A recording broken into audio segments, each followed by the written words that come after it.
Hey, hi everyone. In the last video, we saw some concepts around chatbot and how to build it using OpenAI. In this video, we'll actually go ahead and build it using OpenAI SDK. We'll build like a very simple chatbot. In the next video, we will build the same chatbot using LangChain. There, we will try to handle more nuances and we will learn more concepts about chatbot there. But in this implementation, let's keep it simple. Let's start off by importing first the OpenAI and the .env file that we have so that we have our OpenAI keys in place. Next, we'll initialize the client, the OpenAI client. And now let's say we have a variable called messages. So this is like at a global level, we will define a messages list, which will keep track of our chat history. So this list will contain all the messages that we have in the complete chat history that we have, so that we can send this to OpenAI for it to have all the context to generate a proper response based on the context. Once this is done, let me write a function here to initialize our chatbot. What this function will do is it will take a system message as input, and it will refer to this global messages list that we have here, what we defined. And it will clear any messages that it will have. So if already a chat has happened, it will clear all of that, and it will append only a single system message. So you can see like we are just appending a dict here with role as system and content as the system message, whatever we send to the function. So it will just initialize this message list with a single system message that we have. We will see how what exactly happens when we run this. But let's first define all the functions. We only need one more function, and this function will be used to actually send messages to our chatbot. So what this function will do is we get a message. This is actually a user message. Let me call it user message so that there is no confusion here. And this user message, we append it to the again the global messages list that we have. But this time we use role as user, because a user message is coming in, which we will use to generate the actual response from our LLM. So if you see, we are sending this messages list here completely to OpenAI, and we are using 4o mini model. You can use whatever model you want, but this will give you a response based on the complete messages history. And then we just take out the response here, and what we do now is we'll take that result and again we'll append it to messages, but this time role is assistant, because it's a response that assistant has given us or LLM has given us. So we'll just append it to messages. We won't do anything else with the messages for now, but we'll just keep a track of history just so that we know what all conversation has happened. So this will be clear like when we actually run this. Let's just run this now. So let's initialize this system message with usually people say you are a helpful assistant, but just to make things fun, like we can say, like rather than helpful, we'll just say savage assistant, just so that things are fun. So it's returning true. Now if we print messages, so remember messages is like a global list, global variable. So right now messages only has one system message, which is you are a savage assistant. Now this is because we initialize our chatbot and our chatbot is ready. Basically the messages are ready. It just needs to be sent. So now we can start calling our chat function with any of the user message that we want. So hi, my name is Yash. I'm just giving it some context so that we can continue chatting with it. Okay, what do I name my two friends? Let's say H2O and oxygen. Yeah. Great. So it returned this result, which is being printed here. Nice to meet you. Sounds like you have a couple of interesting friends. One's essential for life, and the others literally everywhere. Just be careful not to mix them up at a party. It could get explosive. Oh, okay. Yeah, like it's good. Like we are getting some response, but it's also worth seeing like what our messages look like. So our messages history is filled now. The first is the system message that will always be there, and it was added when we initialize the chatbot. This is the user message that was added. So this is the question that we sent. This is the query. Like, we are not really asking a query. We are just saying some things about ourselves. And then this is the assistant message that we got just now. So our message history is working and it's keeping track. Maybe we can ask like how many friends I have. Well, you've got 2 friends. So it's answering based on the history. Like, this is the chat that has happened, and it's actually answering based on the history, H2 and oxygen. But if you start counting me as a friend as well, that makes it 3. Just don't let H2O get too close to H2. Things might get steamy. Okay, whatever. But yeah, like, it's actually answering. And maybe like we just print the messages once and see.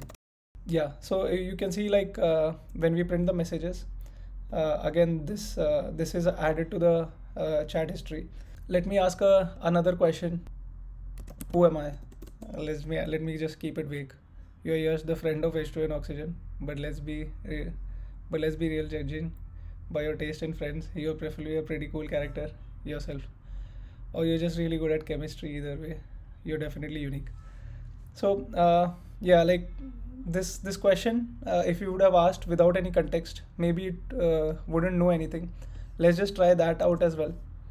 Like, let's just initialize the chatbot again, and now if we print messages, yeah, so we cleared all the message history that we had here, and right now we only have one single system message that we initialized it with again. So let me send the chat again, asking who am I. Honestly, if you can't figure that out, you might have bigger issues at hand, but hey, I'm here to help if need be, if you need it. Yeah, so it's not giving any more information about us now. Let's say, what's my name? If I had that kind of psych ability, I'd probably be off making millions in Vegas right now. So okay, like, whatever response we are getting, I mean, it's not getting our name because we cleared the history, and these responses were actually based on the history. That is what I'm trying to tell here. Hope the point is clear. And like, whenever we call chat, like, even now if you see, these messages are getting consolidated, collected, accumulated, and yeah, like, all this after initialization, whatever chat we had, everything is saved in messages. And always when we call chat, the whole message list goes through this chat completion API. So if you see here, this global messages, this is the global messages list, and we send everything to OpenAI in one go to actually get the response. So that's how history is being taken into account, and that's how user and assistant messages work. So just to show you another, like, very simple example, let's say I just pasted this system message. Let's say we want to build a chatbot for our e-commerce website, and we have like some products to sell. So in the system message, we can tell like, hey, you're a chatbot for e-commerce platform, some company name, and then we can tell it like, we have these products, these 2 shirts we have, and then we also sell pants, so these 2 pants we have. And we can tell it like, give any information related to products if user asks. And like, basically we can ask it to do certain things here in the system message. Just like how here we define the personality of the chatbot to be savage, here we can give a bunch of information so that our chatbot knows what to talk about. It has some context of like, what exactly to speak. So let's initialize the chatbot with this system message now.